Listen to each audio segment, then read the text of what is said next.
نحمده ونسلم علی رسولہ الکریم اما بعد فاعوذ باللہ من الشیطان الرجیم بسم اللہ الرحمن الرحیم اقرأ بسم ربک الذی خلق صدق اللہ مولانا العظیم وصدق رسولہ النبی الکریم۔ ناظرین کرام، السلام علیکم ورحمۃ اللہ وبرکاتہ۔ شعبہ علوم اسلامیہ انسٹیٹیوٹ آف صدرن پنجاب ملتان سے ادراکیات کے پروگرام کے اسپیشل ایپیسوڈ لے کر ہم حاضر ہوئے ہیں۔ میں شعبہ علوم اسلامیہ انسٹیٹیوٹ آف صدرن پنجاب ملتان سے محمد طلحہ آپ کا میزبان۔ اللہ پاک نے قرآن کریم کے 77,880 لفظوں میں سب سے پہلا لفظ جو اپنے حبیب صلی اللہ علیہ وآلہ وسلم پر وحی کیا وہ تھا اقرأ، یعنی کہ پڑھیے۔ اور حضور کا ارشاد ہے کہ علم حاصل کرو، اور تمام مسلمان مرد اور عورت پر علم حاصل کرنا فرض ہے۔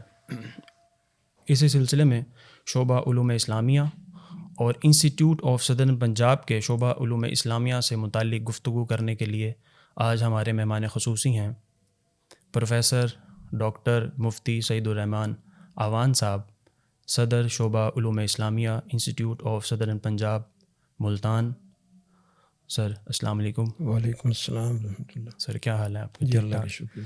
سر ایک تو بہت بہت شکریہ اپنا ٹائم دینے کے لیے قیمتی، اور سر سب سے پہلے تو علم کی اہمیت پر تھوڑی سی روشنی ڈالیے، اور آج کے دور میں مردوں کے ساتھ ساتھ خواتین کا جو علم حاصل کرنا کیوں ضروری ہے، ایک تو اس پر بھی روشنی ڈالیے سر۔ بسم اللہ الرحمن الرحیم۔ شعبہ علوم اسلامیہ کے حوالے سے یہ پروگرام ہو رہا ہے، جیسے بھی آپ نے ذکر کیا، تو اس میں سب سے پہلے جو لفظ استعمال ہوا ہے وہ علوم کا ہوا ہے، اور علوم جمع ہے علم کی۔ صحیح۔ علم کا مطلب ہوتا ہے کسی چیز کی حقیقت سے واقف ہونا۔ دنیا کے اندر جو کچھ چیزیں موجود ہیں ان کی حقیقت تک پہنچنا۔ صحیح۔ اب اس حوالے سے جو سب سے بنیادی اور اہم علم ہے وہ علم وحی ہے، یعنی وہ علم جو اللہ پاک نے رسول اللہ صلی اللہ علیہ وسلم پر نازل کیا، اور پھر رسول اللہ صلی اللہ علیہ وسلم نے اس علم کی مزید تشریحات اور اس کی عملی صورتوں کو واضح کیا۔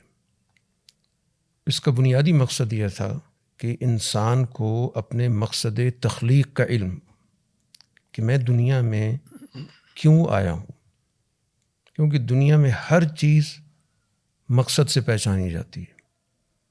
کوئی بھی چیز اگر اپنے مقصد سے الگ کر دی جائے تو وہ اس کی موت ہوتی ہے۔ تو اس لحاظ سے ہمیں سب سے پہلے تو اپنے مقصد تخلیق کو جاننا ہوتا ہے۔ ٹھیک۔ اس کی واقفیت ہمیں وحی کے علم سے ہوتی ہے، نبوت کے علم سے ہوتی ہے۔ تو اس لحاظ سے گویا کہ سب سے اہم علم وہ یہ اسلام کا علم ہے، قرآن کا علم ہے، حدیث کا علم ہے۔ جی سر۔ یہ علم بنیادی طور پر ہمیں بتاتا ہے کہ آپ اس دنیا کے اندر کس مقصد کے لیے آئے ہیں، آپ کا کیا رول ہونا چاہیے، اور اس کے نتیجے میں آپ کن نتائج کا سامنا کریں گے۔ یعنی ہمیں باقاعدہ نتائج کا ایک نظام یا ایک قانون بھی بتایا گیا کہ انسان جو کچھ بھی کر رہا ہے وہ اپنا ایک نتیجے کے ساتھ جڑا ہوا ہے۔ اچھا عمل ہے اچھا نتیجہ، برا عمل ہے برا نتیجہ۔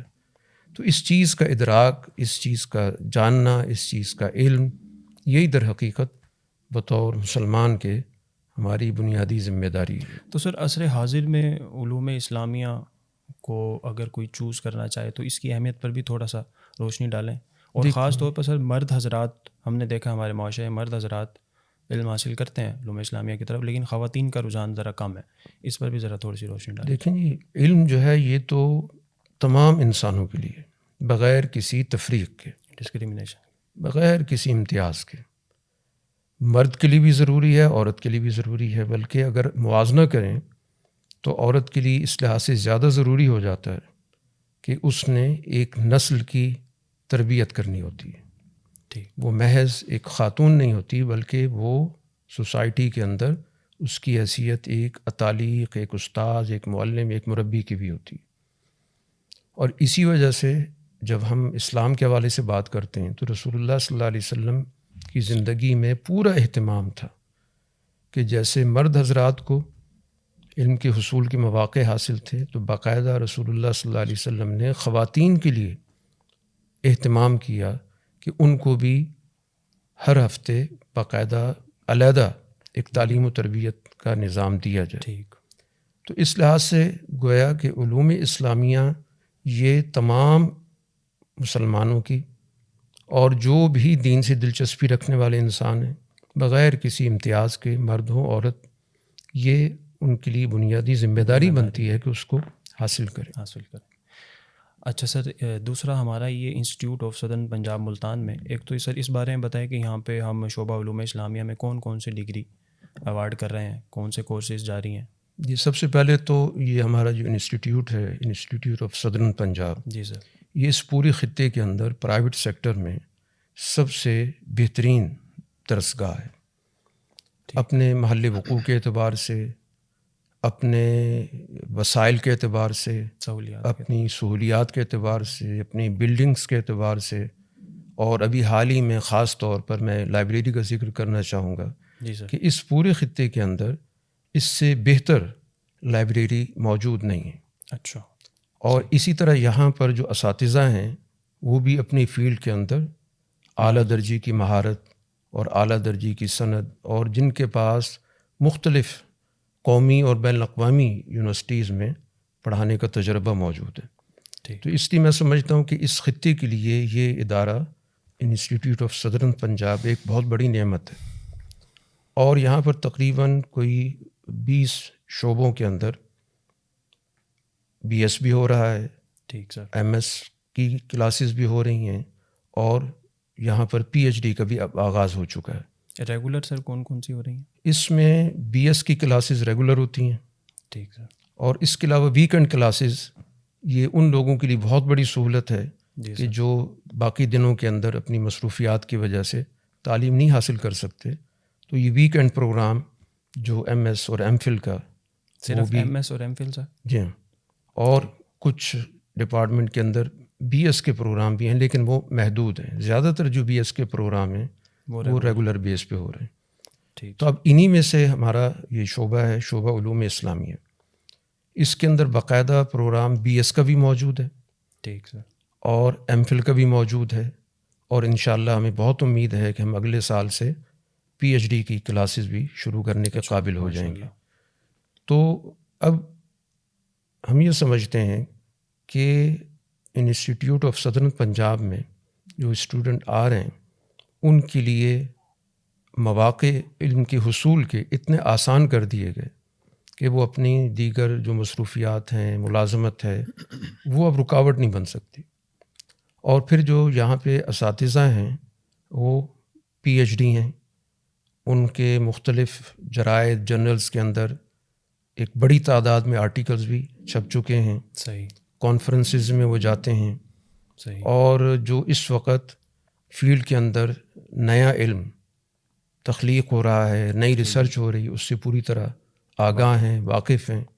تو اس لحاظ سے یہاں پر ایک ایسا ماحول موجود ہے کہ اسٹوڈنٹ یہاں سے بہت کچھ حاصل کر سکتے ہیں اور کر رہے ہیں. چنانچہ ہر سال 2 سیشنز میں ایڈمیشنز ہوتے ہیں، یعنی فال کے اندر بھی اور اسپرنگ کے اندر بھی. ٹھیک ہے. اور پھر اسٹوڈنٹ جو MPhil میں آتے ہیں ان کے لیے تھیسز لکھنے کے یہاں پہ مواقع موجود ہیں، اور اس بات کو انکریج کیا جاتا ہے کہ وہ ریسرچ کی طرف آئیں. اور اساتذہ کرام پورا تعاون بھی، اساتذہ کی طرف سے ہر وقت ان کے ساتھ تعاون ہے. ان کو پوری طرح کہہ دیا گیا ہے، اساتذہ بھی اس بات کے لیے ہر وقت آمادہ ہیں کہ دوران ہفتہ بھی اگر وہ رابطہ کرنا چاہتے ہیں، آنا چاہتے ہیں، تو یہاں پر اساتذہ پورے ہفتہ دستیاب ہوتے ہیں، موجود ہوتے ہیں ان کی معاونت کے لیے، ان کی پوری رہنمائی کرتے ہیں. اچھا سر، یہ MPhil میں جو ایڈمیشن ہے اس کے لیے کوئی عمر کی حد ہے؟ مطلب نہیں، اس کے لیے کوئی عمر کی حد نہیں. کوئی عمر کی حد نہیں ہے. اس کے لیے صرف یہ ہے کہ ان کو متعلقہ فیلڈ کے اندر ماسٹر ہونا چاہیے، ٹھیک ہے، یعنی ایم اے علوم اسلامیہ ہو، یا اس کی جو ایکول ڈگری ہے جس کو شہادت العالمیہ کہا جاتا ہے، ٹھیک ہے، یا اسی طرح HEC فردر کسی اور ڈگری کو اس کے ایکول کرے گی. تو یہ بیسک، کیونکہ یہ ادارہ باقاعدہ HEC سے منظور شدہ ہے، صحیح، یعنی گورنمنٹ پنجاب نے باقاعدہ اس کو اجازت دے رکھی ہے، صحیح، اور ڈگری ایوارڈنگ انسٹیٹیوٹ ہے، صحیح، اور HEC سے باقاعدہ اپروو ہے. ہر سال HEC کی ٹیم آ کر تمام سہولیات کا جائزہ لیتی ہے، صحیح، ٹیچر سے بھی انٹریکشن ہوتا ہے، اسٹوڈنٹ سے بھی اس کا انٹریکشن ہوتا ہے، جو اویلیبل فیسلٹیز ہیں ان کا بھی جائزہ لیتی ہے. تو صحیح، اس لحاظ سے ان کی جو رپورٹ ہے وہ بھی اس لحاظ سے بہت تسلی بخش ہے اور انکریجنگ ہے، کہ اس میں ہمیں حوصلہ دیا گیا ہے کہ اس خطے کے اندر پرائیویٹ سیکٹر کے اندر پورے جنوبی پنجاب میں پورے جنوبی پنجاب میں ایک بہت بڑا سیٹ اپ یہ موجود ہے، اور جس کی جڑیں اسی خطے کے اندر موجود ہیں. تو جس کی وجہ سے وہ اسٹوڈنٹ جو تعلیم حاصل کرنا چاہتے ہیں، اور ہمارے کئی شعبے جو اس ISP کے اندر موجود ہیں، وہ باقاعدہ مقابلہ کر رہے ہیں پبلک یونیورسٹیز کے شعبوں کا بھی. صحیح، یعنی ایسا نہیں ہے کہ پبلک شعبوں سے کہیں پیچھے ہیں، کئی ہمارے ایسے شعبے ہیں کہ جو ان کے برابر کے ہیں، بلکہ شاید کچھ آگے ہی ہوں گے. صحیح، تو اس کی عمر اتنی زیادہ نہیں ہے، تقریباً اس کی عمر 13 سال ہے. 2010 میں اس کو باقاعدہ انسٹیٹیوٹ کو یہ موقع ملا ہے کہ اس شعبے میں آئے، تعلیم کے شعبے میں، لیکن اس نے 13 سال میں اس کی جو اچیومنٹ ہے اس کی عمر سے کہیں آگے ہیں. باقاعدہ یہاں کانووکیشن بھی ہوتا ہے، اور حکومتی منصب پہ جو لوگ فائز ہیں، گورنر جو چانسلر ہیں اس یونیورسٹی کے بھی، وہ آ کے کانووکیشن میں اسناد دیتے ہیں. صحیح. پھر اسی طرح جو لوگ یہاں سے فارغ ہو رہے ہیں وہ مارکیٹ میں بھی ان کی پذیرائی موجود ہے. اور خاص طور پہ جب ہم اپنے شعبے کی بات کریں، شعبہ علوم اسلامیہ کی، تو جو اس کا گریجویٹ ہے اس کے لیے سب سے بڑی اپرچونٹی تو ٹیچنگ کے اندر ہے. جی سر. کہ وہاں پر مواقع موجود ہیں، جی سر، پبلک سیکٹر میں بھی، پرائیویٹ سیکٹر میں بھی. اس کے علاوہ جن کے اندر ریسرچ کا بہت زیادہ ایک جذبہ موجود ہے، تو ریسرچ کے ادارے بھی موجود ہیں کہ جہاں پر وہ جا کر مزید اپنی تحقیق کو آگے بڑھا سکتے ہیں. پھر پاکستان بنیادی طور پہ ہم سب جانتے ہیں کہ یہ اسلام کے حوالے سے وجود میں آیا، اس کی بقا، اس کا وجود وہ اسلام سے. اس کی بڑی بنیادی ذمہ داری ہمیں اس اسلام کا پتہ ہو کہ وہ ہے کیا، جس کی وجہ سے ہم نے پاکستان بنایا، ایک بہت بڑی قربانی دی. دنیا میں پہچان ہماری اسلامی پہچان یہی ہے. تو اب اس پہچان کا ہمیں پتہ تو ہو. پھر اسی طرح مختلف شعبوں کے اندر اب اسلام کے حوالے سے اویئرنیس موجود، ضرورت پیش آ رہی ہے. مثلاً اسلامک بینکنگ، جی سر، ایک بہت بڑا ظاہر شعبہ ہے بینکنگ کے اندر، مزید فروغ پا رہا ہے. اور فیڈرل شریعہ کورٹ نے باقاعدہ حکومت کو ایک ٹائم دے دیا ہے کہ اس ٹائم کے اندر پوری بینکنگ کو آپ اس کو اسلامائز کریں. اچھا. تو اس لحاظ سے بھی ظاہر ہے کہ بینک کو بھی ایکسپرٹس کی ضرورت ہے شریعہ کے حوالے سے، کہ جو جانتے ہوں کہ اسلامک بینکنگ کیا ہے، اسلام کی معیشت کے اصول کیا ہیں. تو اس لحاظ سے یہ سیکٹر آگے بڑھے گا تو یقیناً اس میں اسلامی شریعہ کے ماہرین کی وہاں کھپت بھی ہوگی، ضرورت بھی ہوگی. تو قرض آپ کوئی شعبہ بھی لے لیں، مطلب ذرائع ابلاغ لے لیں. بالکل سر. اب ذرائع ابلاغ کے لیے ایک کوڈ آف کنڈکٹ چاہیے کہ وہاں پہ کیا پروگرام ہونے چاہیے، کس طرح کے ہونے چاہیے، کیونکہ ان کے ذریعے لوگوں کی تربیت ہوتی ہے. تو اسلام نے باقاعدہ تربیت کے اصول دیے، تربیت کا طریقہ کار دیا. تو کسی بھی آپ شعبے میں چلے جائیں، کوئی بھی شعبہ ایسا نہیں ہے کہ جس کو آپ یہ کہیں کہ نہیں وہ اسلامی تعلیمات سے ہٹ کر، باہر ہو کر وہ اپنا کردار ادا کرے. خاص طور پہ جب اس نے اس ملک میں کردار ادا کرنا ہے. تو اس ملک میں تو ہر شعبے کی ضرورت ہے. سر مسلمان کہیں بھی ہو اس کو اسلام کی تعلیمات کی تو ضرورت پڑے گی، چاہے وہ یورپین کنٹری میں بھی رہتا ہو. ہاں، مطلب ایک تو ہے نا ذاتی و انفرادی زندگی کے حوالے سے، وہ تو ظاہر بینگ مسلم ہر مسلمان کی ذمہ داری ہے کہ اس کو اپنی بنیادی تعلیمات کا علم ہو، بنیادی عقائد کا علم ہو، اس کو اپنی عبادات کا علم ہو، اس کو بنیادی اپنے مورل ویلیوز کا پتہ ہو، اس کو اپنے فیملی سٹرکچر کا پتہ ہو کہ فیملی کو کیسے لے کے چلا جاتا ہے. یہ تو ظاہر ہے کہ ہر مسلمان کی ایک ضرورت ہے. ٹھیک ہے. لیکن میں اس حوالے سے بات کر رہا ہوں کہ جب ہم ایک ملک کے حوالے سے بات کر رہے ہیں تو ملک کے ہر شعبے میں ضرورت ہے کہ وہاں پر اسلامی تعلیمات کی روشنی میں ان جیسے مثلا عدالتی نظام ہے، ظاہر بہت سارے لوگوں کو اس سے شکایات ہیں. جی سر. وہ اسی وجہ سے ہیں کہ اس کا جو بنیادی اسٹرکچر ہے وہ اسلامی تعلیمات سے ہٹا ہوا ہے. قانون سازی ہے. تو اب یہ سارے شعبے ہیں نا جی سر. کہ جن کے اندر ہمیں اسلامی تعلیمات کی واقفیت کی ضرورت ہے اور ایکسپرٹ کی ضرورت ہے. جی سر. تو اس لحاظ سے شعبہ علوم اسلامیہ محض کسی ایک خاص ڈسپلن کا شعبہ نہیں ہے، یہ اوور آل ہماری زندگی کا شعبہ ہے، ہماری زندگی کو سنوارنے کا، اس کو گائیڈ کرنے کا، اور پھر زندگی کے جو اگلے مراحل ہیں ہمیں یہیں سے سبق ملتا ہے کہ جو کچھ تم کر رہے ہو اس کا نتیجہ تمہیں دیکھنا پڑے گا، اس دنیا میں بھی اور اس دنیا کے بعد بھی. تو اس لحاظ سے یہ بڑا اہم شعبہ ہے، اور اس کی طرف ان اسٹوڈنٹس کو آنا چاہیے جن کے اندر صلاحیت ہو. باصلاحیت لوگ جب آئیں گے اور اس علم کو پڑھیں گے تو یہ جو ہم سوسائٹی کے اندر چیزیں دیکھتے ہیں، فرقہ واریت کی، گروہیت کی، خلا ہے سر، یہ اسی وجہ سے پیدا ہوتی ہیں. جی سر. کہ وہ کم علمی ہے، اسلام کی صحیح تعلیمات موجود نہیں ہیں، تو جس کی وجہ سے چند ایسے لوگ سوسائٹی میں ہوتے ہیں جو ایکسپلائٹ کرتے ہیں. جی سر. ان کا اپنا ایجنڈا ہوتا ہے، اسلام کو بدنام کرتے ہیں. جی سر. یا اسلام کے نام سے جذباتیت پیدا ہو جاتی ہے، آپے سے باہر ہو جاتے ہیں، اشتعال کی نوعیت پیدا ہو جاتی ہے. بالکل. تو اگر صحیح تعلیم موجود ہوگی اور خاص طور پہ رسول اللہ صلی اللہ علیہ وسلم کی سیرت کا علم ہوگا کہ آپ نے سوسائٹی کیسے چینج کی، کن ویلیوز کو آپ نے پروموٹ کیا، تو پھر یقیناً ہمیں سوسائٹی کے اندر اچھے مبلغ بھی ملیں گے، اچھے وائز بھی ملیں گے، اچھے اساتذہ بھی ملیں گے. سوسائٹی کے اندر ایک اچھی تعداد مختلف شعبوں میں جائے گی، تو پھر ایک مجموعی کاوش سے ہم سوسائٹی کو بہتر راستے پر لا سکتے ہیں. سر بہت شکریہ آپ کا، آپ نے اپنا ٹائم دیا.